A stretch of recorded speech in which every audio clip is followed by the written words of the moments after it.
ডুয়ার্স মানেই সবুজ জঙ্গল, পাহাড়ি নদী আর এক অন্যরকম শান্তি।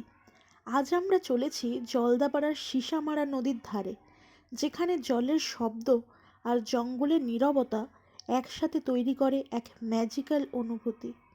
আর থাকবো জঙ্গলের মাঝখানের এক সুন্দর কটেজে।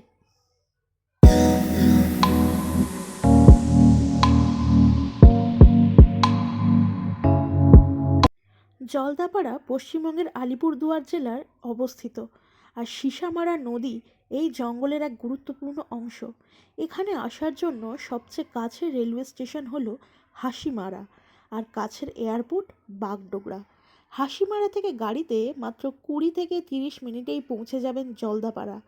রাস্তার দুধারে থাকবে চা বাগান আর জঙ্গলের সবুজ দৃশ্য, যা আপনার ট্রিপের শুরুতেই মন ভালো করে দেবে।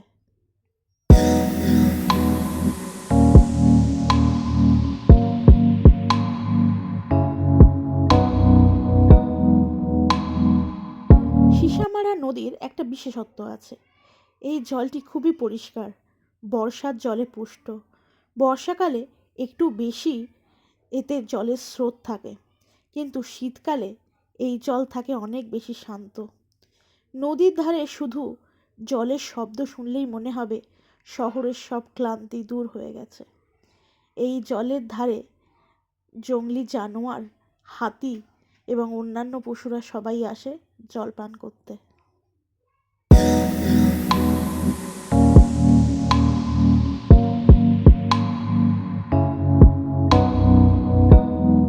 জলদাপাড়ার সবচেয়ে স্পেশাল ব্যাপার হলো জঙ্গলের মাঝখানে কটেজে থাকা। এখানে বিভিন্ন ধরনের ফরেস্ট কটেজ বা ইকো রিসর্ট আছে, যেখানে সকালে উঠে পাখির ডাক আর চারপাশে শুধু সবুজ। রাতে কখনো কখনো জঙ্গলের শব্দ শুনতে পাবেন, যা একটু থ্রিলিং, কখনো বা একটু পিসফুল। এক রাত থাকলেই বুঝতে পারবেন নেচারের সাথে কানেক্ট হওয়া সত্যি আসলে কত মনোরম।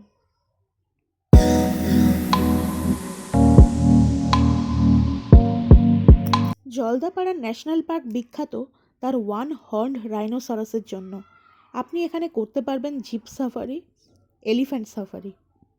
ভাগ্যে থাকলে দেখে নিতে পারবেন একশৃঙ্গ গন্ডার, হরিণ, হাতি, বুনো ময়ূর, এমনকি অজগর সাপ পর্যন্ত। সাফারি করার বেস্ট টাইম হলো ভোরবেলা কিংবা বিকেলবেলা। এই জলদাপাড়া ট্রিপে আমি মোটামুটি হাতি, বুনো ময়ূর, নানা রকম পাখি, নীলকণ্ঠ পাখি, ধনেশ পাখি, বাইসন সবই দেখেছি। যদি আপনি শহরের ভিড় থেকে একটু দূরে গিয়ে নেচারের মাঝখানে হারিয়ে যেতে চান, তবে এটা আপনার জন্য পারফেক্ট ডেস্টিনেশন।